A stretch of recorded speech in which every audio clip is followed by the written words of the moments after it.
de rappeler un peu aux téléspectateurs congolais comment ça s'est passé exactement. Bah écoutez, ça s'est passé en fait un samedi après-midi, le samedi 24 mai. On s'apprêtait donc à sortir en famille pour aller au restaurant.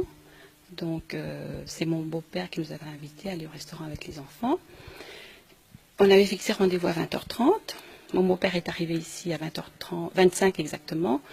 Il a pris une partie de mes enfants. Ils nous ont précédés au restaurant. Et moi, je suis restée avec mon mari et deux de nos enfants. Et pendant que je m'apprêtais, j'entends sonner. Il y a une des filles qui va ouvrir la porte. Non, d'abord quand on entend sonner, mon mari qui demande à notre fille c'est qui, et on entend que c'était la police qui était à la porte. Il était exactement 20h30. Lui-même s'est levé, il est allé leur ouvrir la porte. Il les a fait entrer. Ils sont venus au salon. Et après ça, moi j'étais dans ma salle de bain, je m'apprêtais. Et il y a une de filles que j'entends parler qui dit à un des policiers qui était juste devant la porte de ma chambre, qui dit donc au policier, ne rentrez pas là parce que maman est là. Alors moi j'entends ça, je dis, Maïté qui est là? Et là, j'entends la police. Bon, directement je sors, j'étais déjà habillée, je sors, je dis, monsieur, il y a un problème. Il me dit, madame, descendez. Alors quand je sors de ma chambre, je regarde dans le couloir, il y avait des policiers partout, je regarde dans le jardin, il y avait plus ou moins une trentaine de policiers, dans la maison plus ou moins une dizaine. Bon, je descends, je trouve donc mon mari au salon avec une dizaine de policiers au salon avec une de nos filles qui était là. Et là, je demande donc aux policiers quel est le problème.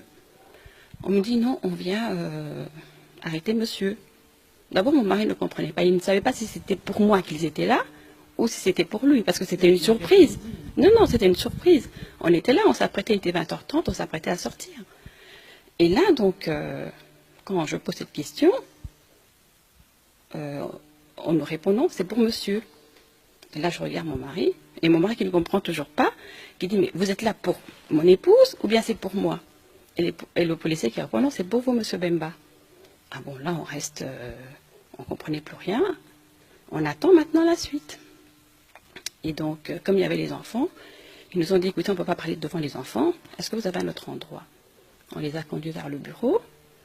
Et là, ils nous ont sorti un papier. Ils nous disent, voilà, il y a un mandat d'arrêt international contre M. Bemba. Et là, je regarde mon mari, je ne comprenais pas. Je dis, un mandat d'arrêt? Ils nous disent, oui. Je dis, je peux voir ce papier? Et quand je regarde ce papier qui était écrit en néerlandais, bon, je ne parle pas le néerlandais, mais je le comprends un petit peu. Je me rends compte que ce n'était pas un mandat d'arrêt de la CPI, mais c'était plutôt un mandat de perquisition. Je dis au monsieur, mais ça, c'est pas un mandat d'arrêt international, c'est plutôt une perquisition qui a été signée par un juge belge. Ah non, madame, vous posez trop de questions, on vous dit que nous sommes venus pour votre mari. Ok. Maintenant, c'est mon mari qui prend la parole, qui dit, mais qu'est-ce que j'ai fait? Non, on ne peut pas vous parler ici, on va vous prendre et vous allez vous expliquer au bureau. Ok, d'accord. J'étais restée avec les deux enfants. Et il était plus ou moins 20h30, vous voyez, en été, il fait encore clair jusqu'à 22h. Ils ont attendu que la nuit tombe, vers 22h, pour pouvoir partir avec lui. Et de là, ils sont partis avec lui, ils nous ont appelés pour venir, qu'on vienne nous le dire. J'ai dit, mais vous partez avec lui où? Je ne sais pas où est-ce que vous l'emmenez, laissez-moi ne fût-ce qu'un numéro de téléphone, où je pourrais appeler pour avoir de ses nouvelles. Et là, donc, le policier qui était là, il me sort sa carte de visite avec un numéro de téléphone. Donc là, on nous avait interdit de parler en lingala et dans une autre langue que le français. Je dis ok.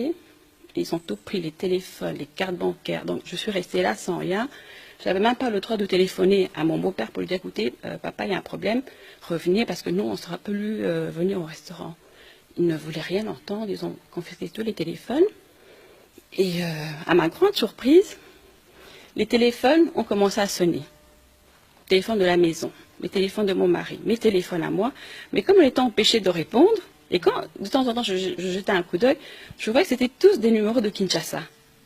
J'ai trouvé ça bizarre. J'ai dit, mais pourquoi les gens de Kinshasa appellent en ce moment? Alors j'ai dit, mais écoutez, laissez-moi ne fût-ce que répondre pour que je prévienne mon beau-père.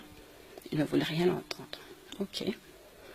Et alors, il était quoi, 22 heures quand ils sont partis avec lui.